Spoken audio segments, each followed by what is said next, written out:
Hello, welcome to Verbling. Hi there, I'm teacher Oakley.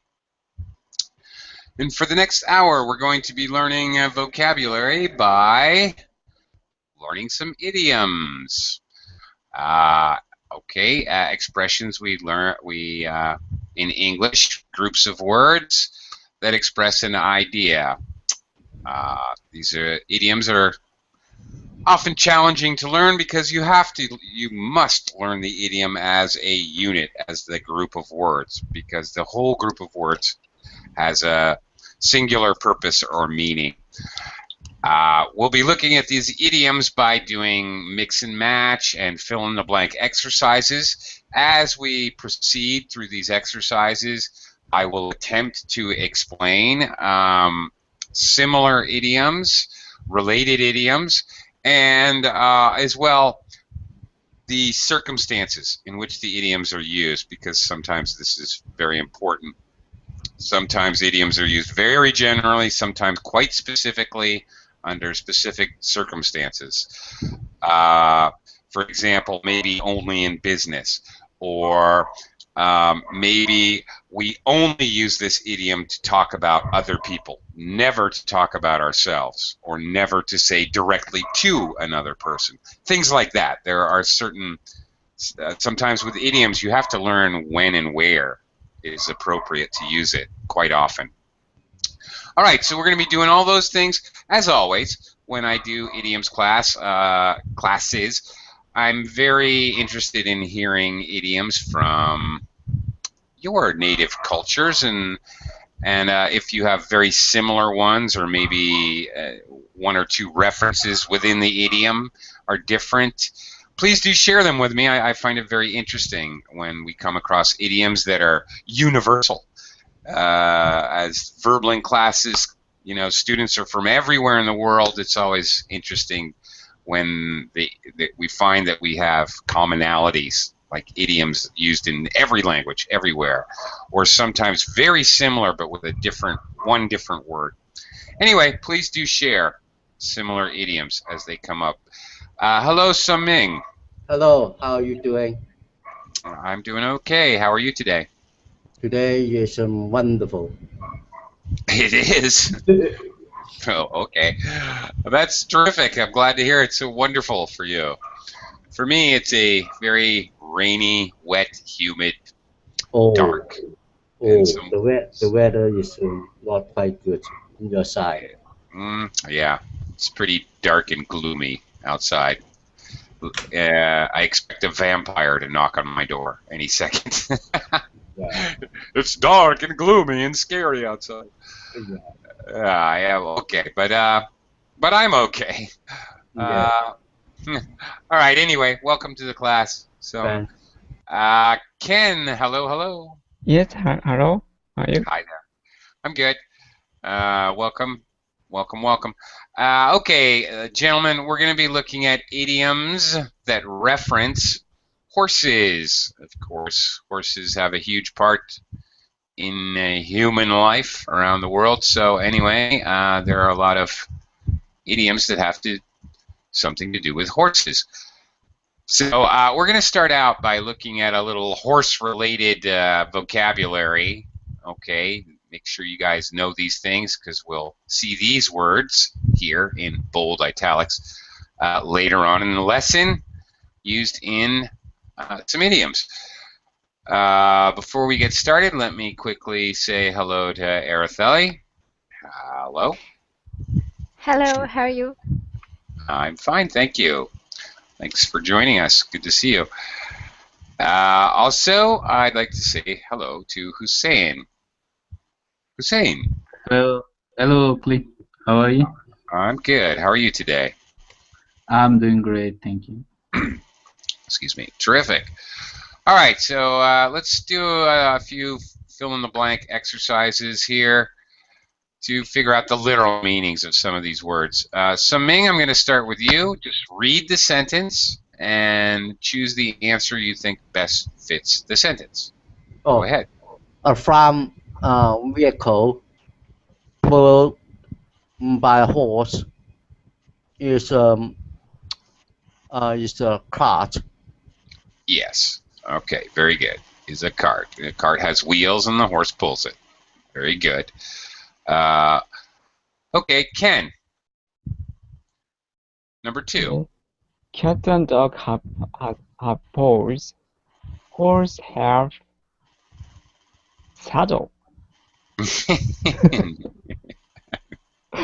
I don't know the horse how it's called. Okay. Horse paws. Yeah, they're not paws. Yeah, we're talking about their feet, of course. Cats and dogs' feet are called paws. All right. And a horse's feet are called definitely not a saddle. No. Well, one clue. Well, okay, we have a bunch of plural nouns, but all right. They're called hooves. Hooves. Or there is an hooves or hooves. Either pronunciation is acceptable. Hoofs, or even in some cases hoofs with an F instead of a V. So there are alternate pronunciations for this word in the plural. It's a hoof in the singular, but hooves. Hooves, hooves, or hoofs. Any of those, strangely enough, are acceptable pronunciations. Okay, Araceli, you want to try number 3? You control a horse by using the reins. Yes, the reins are the piece of usually leather, usually leather, leather rope on either side. You pull left when you want the horse to go left, and on the right for right. Yes, those are the reins. Very good. Okay. David. Hello, David. Welcome to the class. Yes. Hi there. Hi. Hi. Hi, teacher. Hi. Nice to meet you. Nice to have you aboard. Okay. David. Yeah. I'm gonna throw you right in here. Try picking the answer that best fits the sentence. Go ahead and read the sentence. Your question 4. Yes, please. Number 4. I think it's a cart. Okay. Well, go ahead and read the whole sentence, if you wouldn't mind, please.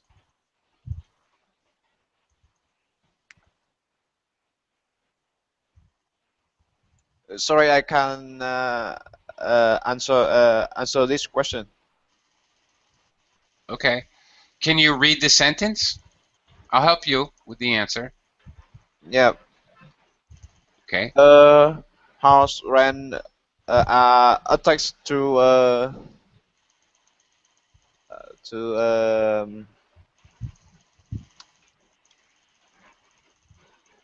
Okay. Something. All right. yeah, something. A small metal bar which go through the horse mouth and used to control it. Okay. Yes, there's a small metal piece that fits either side of the reins attached to it, and so when you pull on the reins, it moves that metal bar, and the horse's head naturally moves in that direction. That metal bar is called a bit. A bit. Mm-hmm. Yeah, David, yeah. there's a reason I wanted you to read this. David, are you from Vietnam? Yeah, I'm from Vietnam. Yeah. How did I guess that? I'll tell you how I guessed that. Because you're not pronouncing the ends of words. The horses. You just said the horse rein. You need to pronounce the S's and the endings of words. The horses' reins are attached. You need to be careful about ending your words. This is very important in English. Yeah. It changes meaning. It changes the grammar structure. Goes through the horse's mouth. Okay? You need to be careful of that when you're speaking English. Okay? Thank you. Yeah. All right, Thank you. You're welcome. We'll come back to you in a little bit. Hussein, number 5. The fences which horses jump over are called hurdles. Indeed, they are. Thank you. That's right. And actually, there's a hurdle race for human beings too, part of the track and field events, like in the Olympics and so forth. Also, humans jump over hurdles. Okay, good job. Stu Ming, how about number 6? Number 6, a horse rider sits on a saddle. Okay, horse rider sits on a saddle. Okay, a horse rider sits on a saddle. So I might as well comment on your pronunciation as well, or more like your intonation. It's a little odd. A horse. You have a lot of going on there. A lot of ooh, oh, a lot of modulation. A horse rider sits on a saddle, and you're absolutely right. Okay, horse rider. And when we're using just another note about speaking English and intonation, when we're using horse here, also the problem is horse is an adjective or rider. We're actually describing rider, a horse rider. So there should be more emphasis on rider than the adjective to describe it. A horse rider. A horse rider. A horse rider. Horse rider. Okay, that's better. All right. Okay. Now, let's actually learn some idioms. Okay, we're going to use these idiomatic expressions, which are in bold italics, to fill in the blank of the sentence. We're going to use the entire idiomatic expression can. And number 1. Okay, what I don't like about this government is the way it makes a policy blank. There isn't enough planning. Make the policy, put card on the first habit. We make it straight from the horse, but keep on the typewriter. Take part of the horse or process. Put it wow, I don't know. Policy Makes up policy. on the hoof. Very good. Good guess. And obviously it was a guess. Okay, what does that mean? The government makes up policy. Well, makes up is a big clue. Makes up policy on the hoof. Okay, well, and then the second sentence makes it pretty clear. Maybe kind of they made up. Yeah, made up with no planning. Okay, yeah. Now, this is very British. As an American, I'm an American teacher. I've basically never heard this before. I recognize it. I understand it. It's understandable. Strangely, and as an American, I would say on the fly. It makes up policy on the fly. There isn't enough planning. Means insects fly or flying? I don't know. It's an idiom, but I would guess. I would guess it would be flying.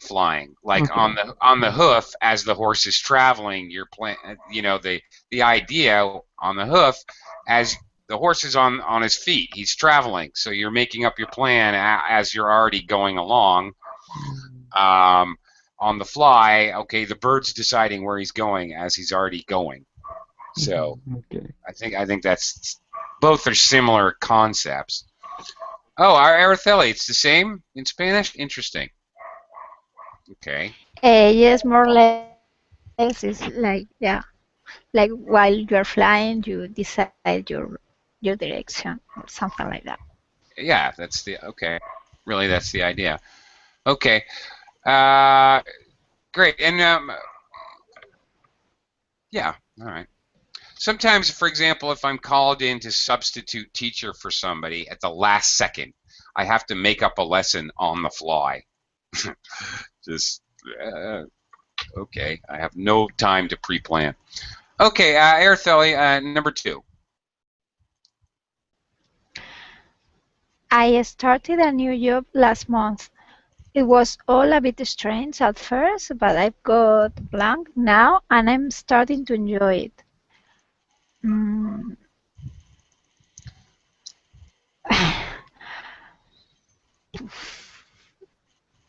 I think it's A. I've got put the cart before the horse. No, No, no, that doesn't make sense. I have got put. Yeah, so you got double verbs there.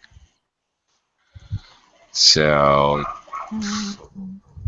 probably. I've got horses for courses.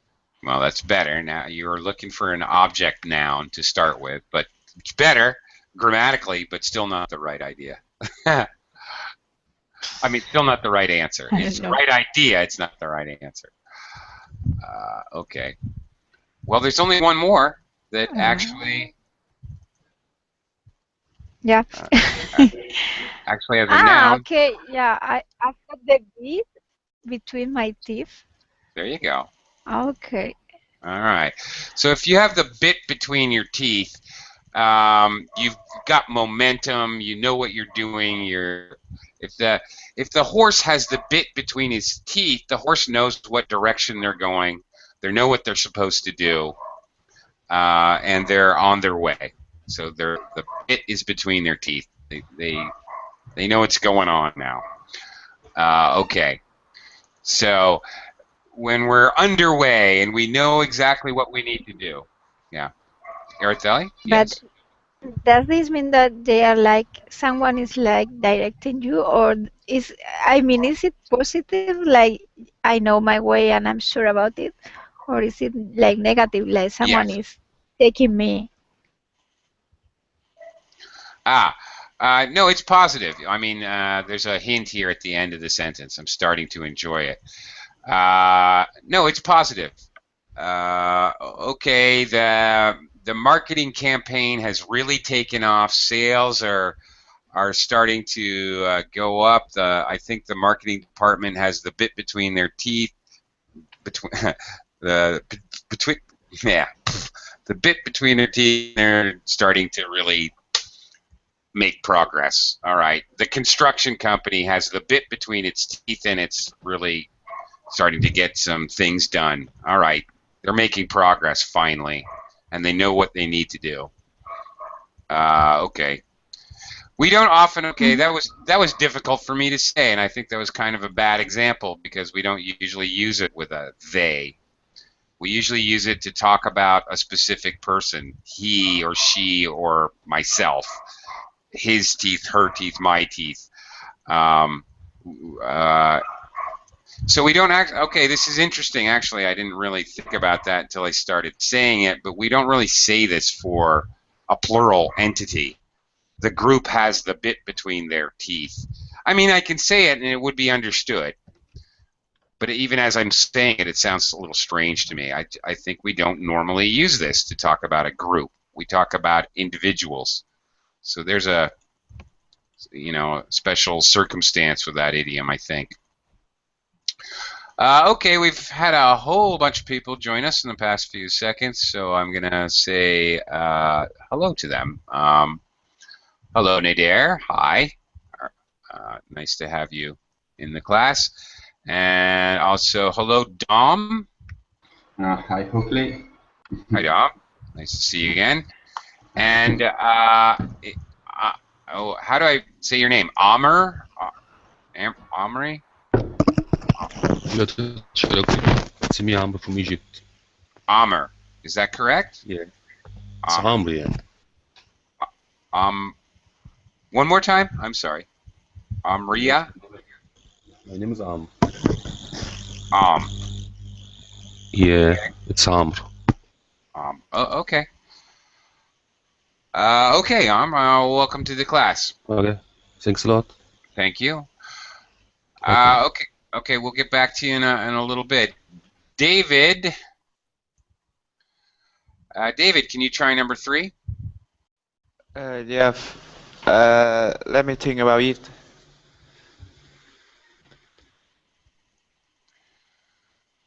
Okay. You can buy a computer for as little as $600 or as much as $3,000. It depends what you need it for. It's a case of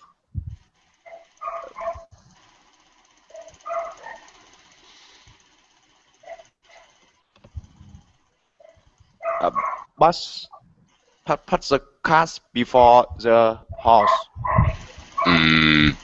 Nope. No, not exactly. Okay. Okay. Well, first of all, before I forget, 600 pounds, and you do need the S. It's pounds, not dollars. This symbol here, 600 pounds, or as much as 3,000 pounds. It depends what you need it for. So the idea is you pick a specific model or a specific one to do a specific job. Does that help? Okay. Any idea? Or shall I throw No, it I out? don't have any idea. Does anybody in the class, anybody at all in the class, have an idea? What? Horses for courses. Indeed. Thank you, Hussein. Horses for courses. The right horse for the right course. Okay. So you wouldn't race a quarter-mile horse on a 1-mile track because the horse would die. It's not a good idea. You're using the another way we say this, at least as an American. I'm not sure about the Brits, but we say the right tool for the right job. Very simple and straightforward kind of idiom. But I think the idea is clear. You don't use a hammer to screw in a screw. So, all right. Okay. Yeah. Thank you. Okay. All right. Dom, I'm gonna try the next one here. Number 4. Okay, try. I hate going to the airport to meet international clients, but I always it because I'm the one who can speak 3 foreign languages. Okay. I hate going to the airport to meet international clients, but I always Going to airport to meet airports. the clients, but I always I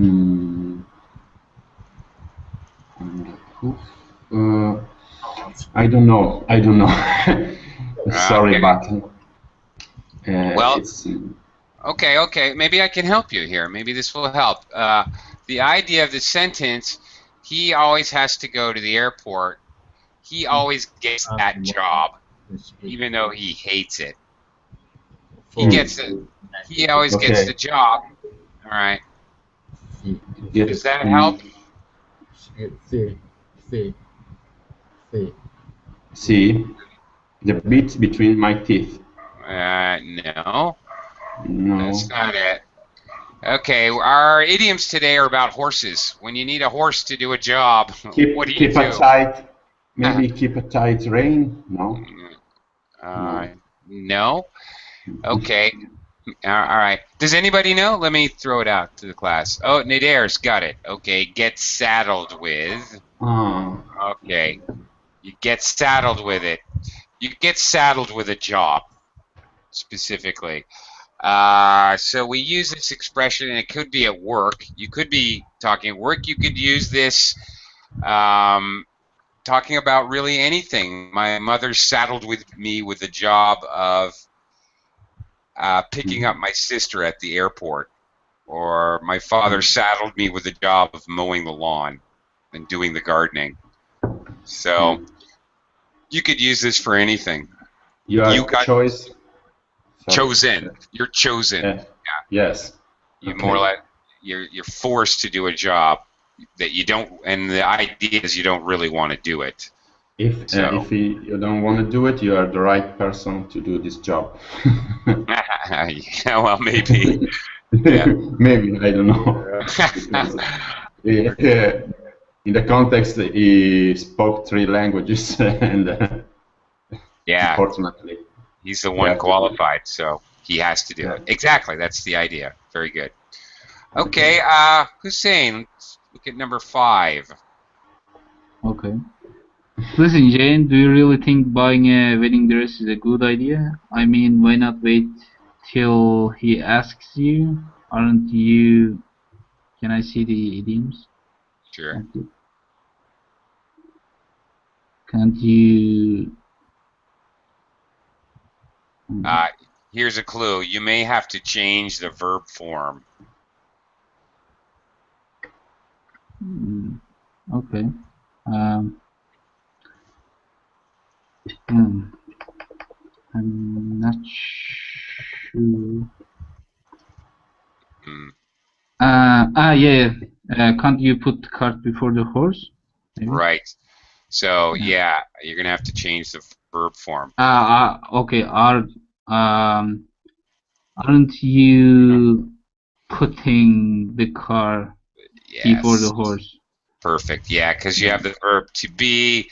So, are putting, you have to use present continuous tense. Exactly. Yes, she's putting the cart before the horse. She is buying a wedding dress before the boy even asks her to get married. Okay. That's funny. A good example of putting the cart before the horse. Okay, she's getting ahead of herself is another way to express that idea. I think you're getting ahead of yourself. Okay. Yeah, you're doing. Yeah. Anyway, I think I can't really give a better example. That's kind of perfect. Nader. Okay. Seems you're texting today, so I will go ahead and read this for you, and you can type your answer in. Number 6. I've just got my credit card bill. It's enormous. I'm going to have to beep on my spending for a while. Okay.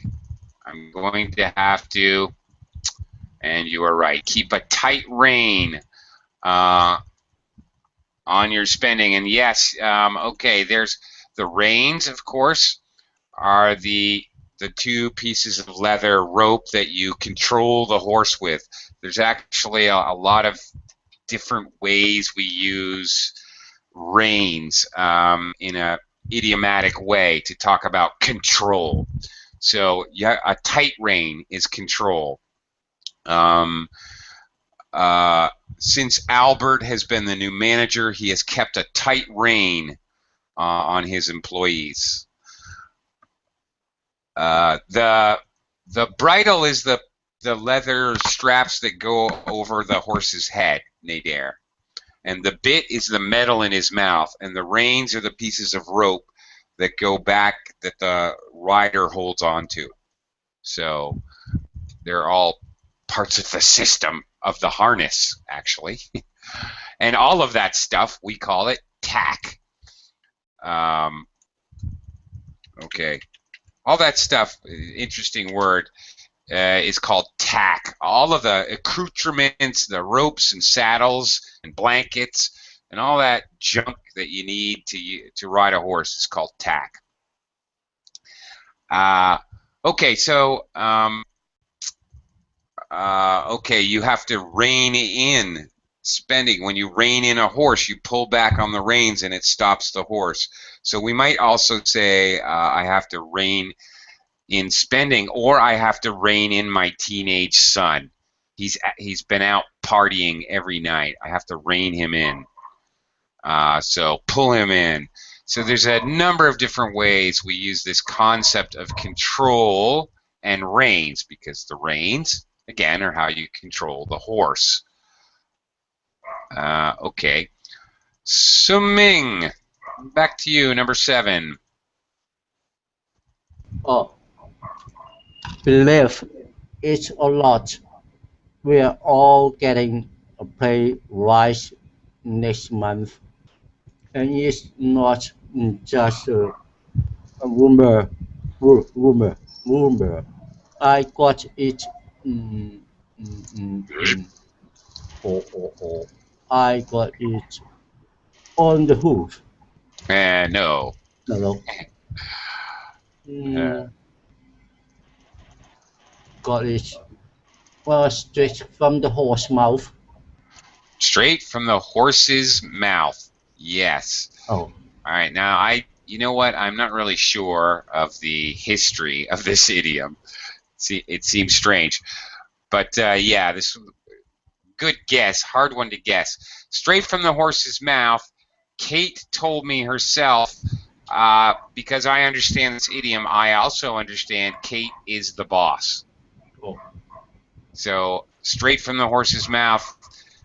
Okay, when you get the information straight from the source, the president is going to invade France. Oh. What? How can you say that? No, I got it straight from the horse's mouth. Oh. That means I talked to the president, and the president himself told me that he's going to invade France. All right? So directly from the source, straight from the horse's mouth. Okay. Good job. Okay. Hello, Skeen? Whoa. Hi there, I'm Yahya.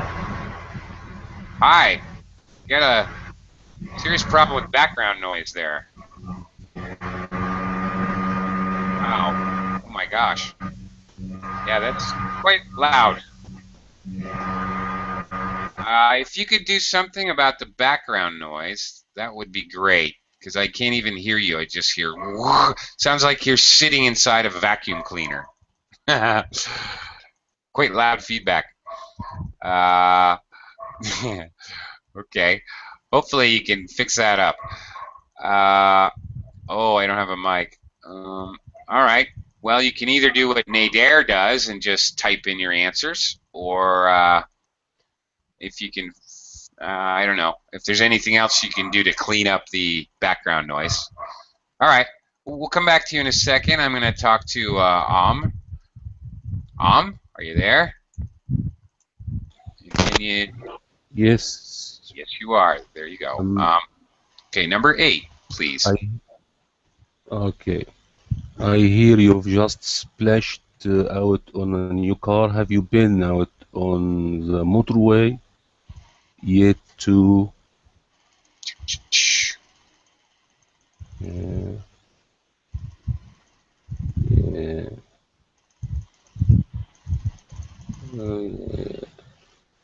Yet to.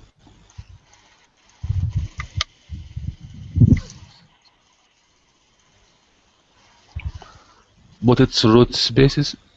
Mm-hmm. Yes, very good. Put it through its paces. Very good. We have another strange thing, strange for me too as an American. Splashed out on a new car. This is very not American, very British. Okay, the meaning is clear for me. He spent a lot of money for a new car. We have an unusual word, but very common, at least that Americans use. We splurged on a new car. You spent a lot of money. Okay, so he asks, have you been out on the motorway to put it through its paces? To test it out. And they, pardon me, and they actually use this phrase for horses, as a matter of fact, to warm up the horses. You put the horse through its paces, right? You may also put, well, if you want to see how a new employee does, particularly in something like sports, you know, you hire Suarez for your football team, for example, you might want to put him through his paces, throw him out there and see what he can do with your team. Kind of get him warmed up and see what he's capable of. That's the idea. You're trying to see what it's something or possibly someone can be put through their paces to see what they're capable of, what they can do. Okay, let's look at some more. Test him out. That's right. Very good, Nader. To test him out. All right, one word. This time we're going to add one word to create an idiom or an idiomatic phrase or word. Araceli, I'm going to start with you. Number one. Welcome back, Araceli. Are you there?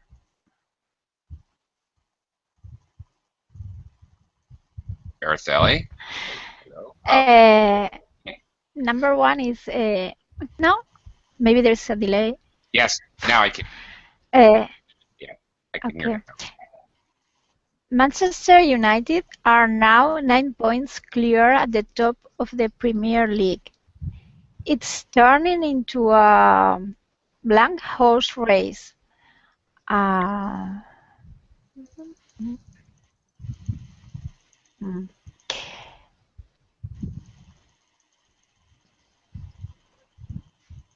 don't know the meaning because they are like. You don't know the reference? Okay. If they're 9 points clear at the top of the league, that means they're so far out in front, no one is going to catch them. Yes, I understand that meaning, but I don't know a horse race. One horse. Okay. Yeah, I didn't say that. Yeah. Okay, a one horse right. race. Yeah. Yes. A one-horse race means there's no competition. It's clear already. The competition is over. We already know who the winner is. It's a one-horse race. There's nobody that's going to compete or catch them. That could be used in anything. If there's a monopoly in business, it's a one-horse race. You know, they're obviously going to get all the business. If there's a company develops a new product and nobody has a competing product, it's a one-horse race. If there's a presidential candidate and no one opposes him, then it's a one-horse race. He has no competition. Yes, for example, if you have a job and a job position, but one of the candidates is going to get it because he knows everybody in their place and is very well qualified, something like that. So you can apply for the job, but it's a one-horse race. Precisely. You have the idea. That's exactly right. David, I'm coming back to you. David, number two. Hello. Yes. Number two. There's no point asking the finance department to extend your extend our budget. You are plugging never change my. I think following a Dutch horse. Did you say dead? Yeah, that's yeah. horse. Yes, you're totally correct. Yeah, all right. Yes, thank you. You'll never change your mind. Okay, let me help you out with a few words here. Pronunciation. Finance. Finance. Okay, finance department. To extend. To extend.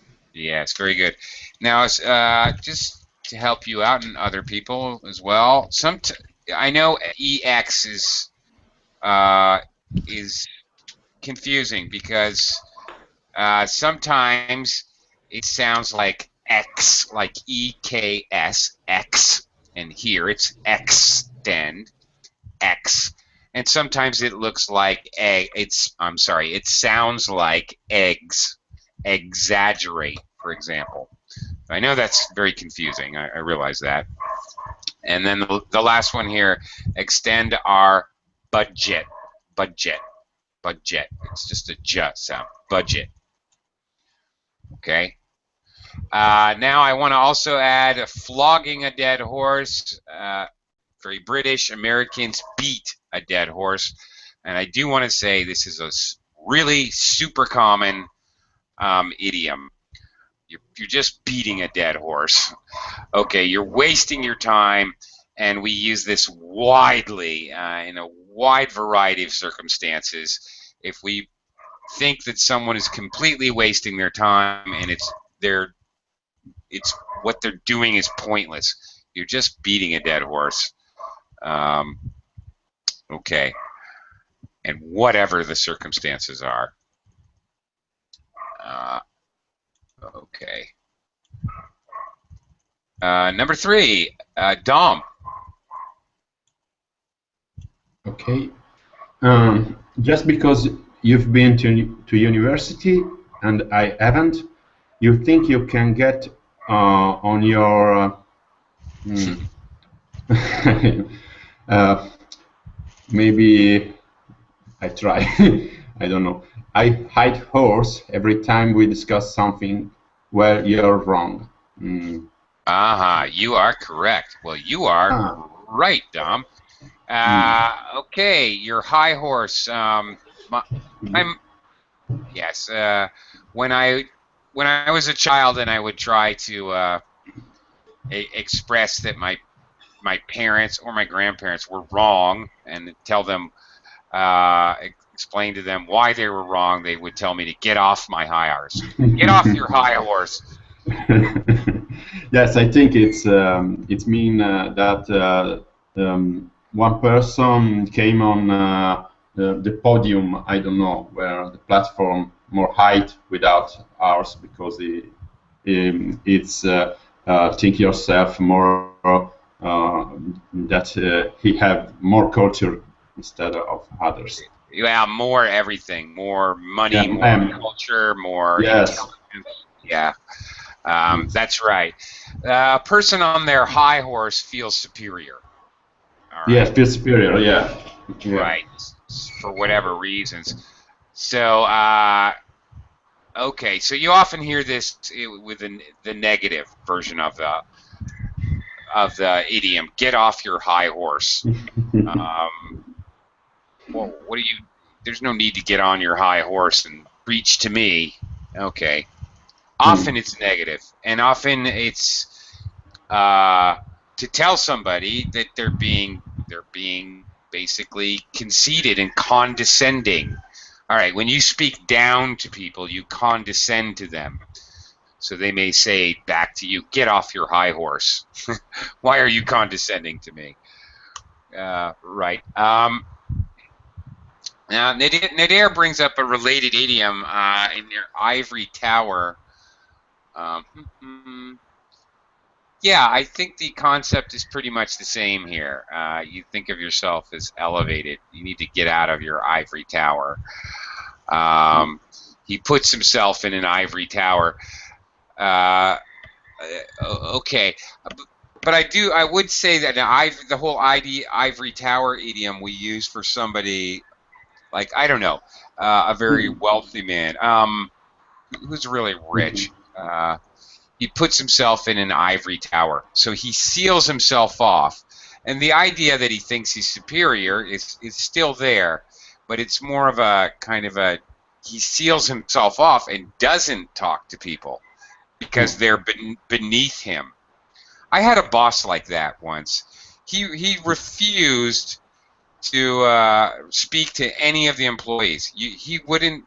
He actually made it a rule in the company: you're not allowed to talk to him. What a jerk!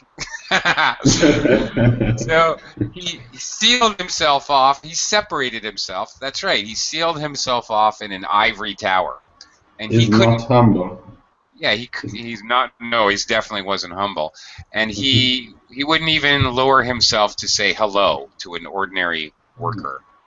Yeah, It's very right. hard to So, to, yeah, a little different concept there.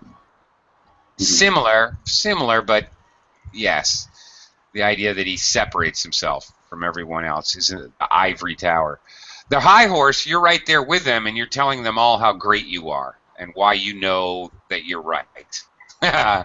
So you're not separating yourself. You're letting everybody know how spectacular you are, and Okay. and why you are. Often your high horse also has to do with why you're morally correct. If you're on your, a lot of times it has to do with moral issues. I'm right because I'm God-fearing and I go to church every Sunday, so I must be right. And that's the case where you would say, get off your high horse. You're not an angel. Okay. Okay, so it's very commonly used in that sort of circumstance. Hussein, let's go to number 4 here. Nobody really knows a lot about the Polish team. They are the dark horse in this World Cup. Yes, very good. The dark horse, people don't know about. The dark horse is, we don't know the probability or the chance. Okay, and again, this could be used for many things. Okay, this small Silicon Valley company has introduced a product into the smartphone. You know, a brand new kind of smartphone, but nobody knows anything about this company. They're a dark horse. We don't know what they're going to do to the market. Okay, very good. Nair, number 5. Well, okay, good question. Well, we would never say a black horse, and as most idioms go, you have to be very specific with the words. If you said, you know, the Polish team is a black horse, no one would have the faintest idea what you're talking about. You definitely have to say the dark horse. But it's a very good question. A dark horse and an underdog. There is a subtle, small difference, but they are similar. An underdog is the before the competition or before the result of some competitive circumstance is thought to be the one who will lose. That's the underdog. Okay, and now this could be a sporting event. This could be, bringing it back to Araceli, talking about someone up for promotion. It seems like a one-horse race because the boss's son is up for promotion, but then Robert, who's been with the company for only 5 years, is competing against him. Well, obviously here, Robert is the underdog. But we know Robert, so I would not say that Robert is the dark horse, because we all know him. He's worked for the company for 5 years. He's the underdog. He's the least likely to be promoted. So not underestimated. The one with the least chances, or perceived to be, of course, because sometimes the underdog wins. So the perception before the actual competition, the opposite of underdog is favored. Okay, so all right, England is favored and Germany is the underdog. So the odds are against him, very much related. The odds, and actually the physical betting odds in Las Vegas would be against the underdog, always. Not even maybe, always, definitely. It's almost the definition. Literally, the odds are against him. Okay, but a dark horse is one that we know very little about. So we're not sure if they're really the underdog, or where should they be? We don't know what the odds are, so there is a little difference there. Okie dokie. Suming, number 5. Number 5. Okay. I don't know why you go to discos. You can't have a conversation and they are full of smoke and sweaty bodies. Mm, I think one horses couldn't uh, drop, drop me into one of those places. Okay, which horses? Something. Wrong horse. Wrong One? horse. Well, no, Wrong. can't be one because it's horses. Oh, wrong. Okay. Are you saying wild or Mm, wrong? wrong. Oh no. Okay. Wrong. Wrong is wrong. Something Wrong is wrong. Wrong is wrong. wrong Okay. is wrong. Yeah. I'm sorry to say. No, it should be The right. wild horses. Right. Yeah. Wild horses couldn't drag me wherever to whatever. However, another very common idiom for English speakers to say we really don't want to do something or go to a specific place. Um, uh, Actually, go to a specific place. Wild horses couldn't drag me to to a certain place. So the idea you don't want to go, you really don't want to go to a certain place. It could be a specific place or like here, discos in general. Okay, wild horses couldn't drag me to that to his new restaurant. I hate that guy. Okay. So there's a famous Rolling Stones song. Rolling Stones is a band, popular rock band. Wild Horses Couldn't Drag Me Away. It's a kind of a love song.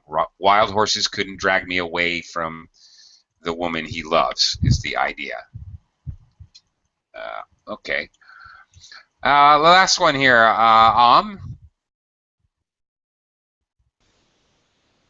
Yes, Amir. Yeah. Yes. Yep. Okay. Number You 6. think Johnson is going to become director general? You're taking the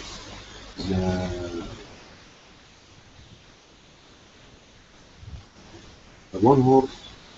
The wrong horse. Okay. You're backing the wrong horse. You're supporting the loser. Okay. And again, like so many of these, because horses race, and we all know that. If you're backing on the wrong horse, you're betting on the wrong horse. So what does So, reckon mean? okay. Reckons, I reckon. I guess. Okay. You're backing the wrong horse. Well, here, okay, we're talking about a promotion. All right. You think Johnson is going to be promoted to director general? You're betting on the wrong horse. You're betting on the wrong person. Your guess is wrong. You're backing the wrong horse. He's going to lose the race. In other words, Nader, thank you. Thank you. See you again soon. Okay, so that's the idea. So what does reckon mean here? It means you're supporting the wrong person. Is exactly what it means. That's it. You pick the loser. You're choosing the loser. That's what it means. Okay. So if Italy is playing Germany and Italy wins by 6 points, and I picked Germany, I was backing the wrong horse. I picked the loser. That's it. Okay. Araceli, another group. This time, as in a dialogue, if one person says this, the other person may reply with an idiom, one of these idioms. So, for example, Araceli, Look at these blank videos. 10 for £5. Let's get 20 of them.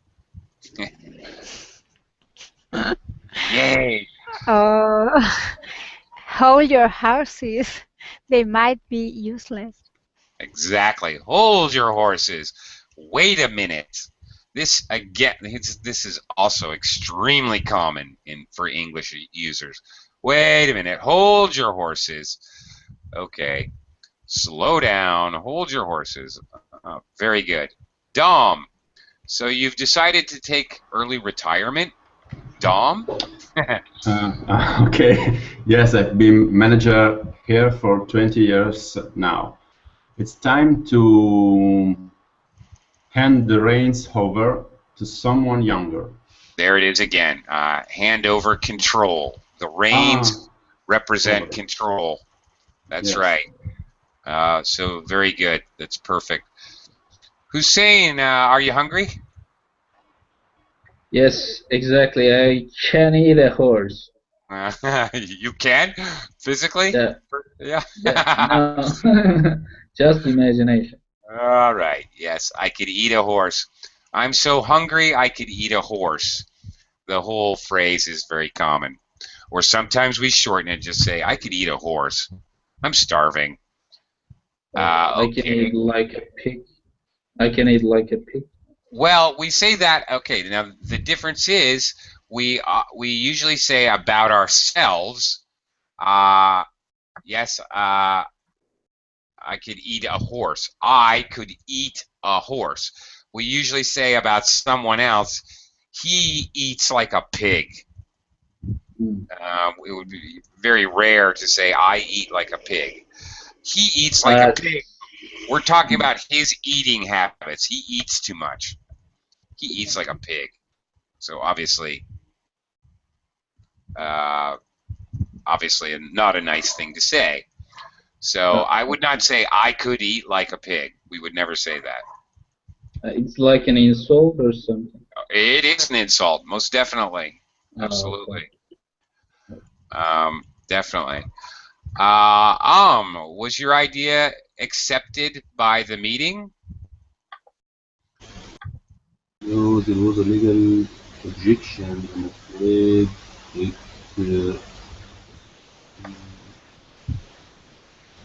pull out first harder.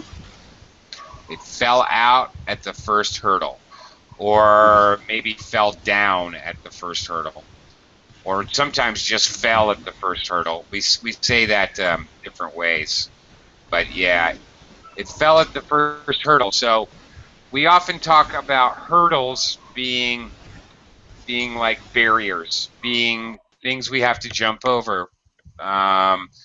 It's very common to talk about we have many hurdles to push the project through. Okay, there's many things that are going to delay us, slow us down, that we have to work out. And last one before we call it a day, Aerith, put these eggs in the fridge, will you? Here, catch. Stop horsing around.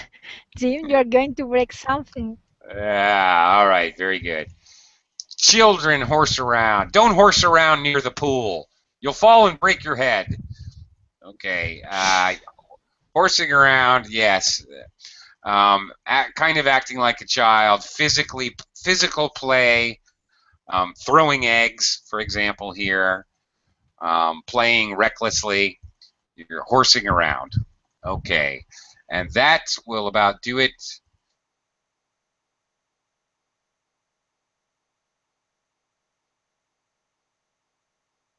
For horse. Thank you very much. And I'll see you guys next time here at Verbling. Bye for now. Thank you.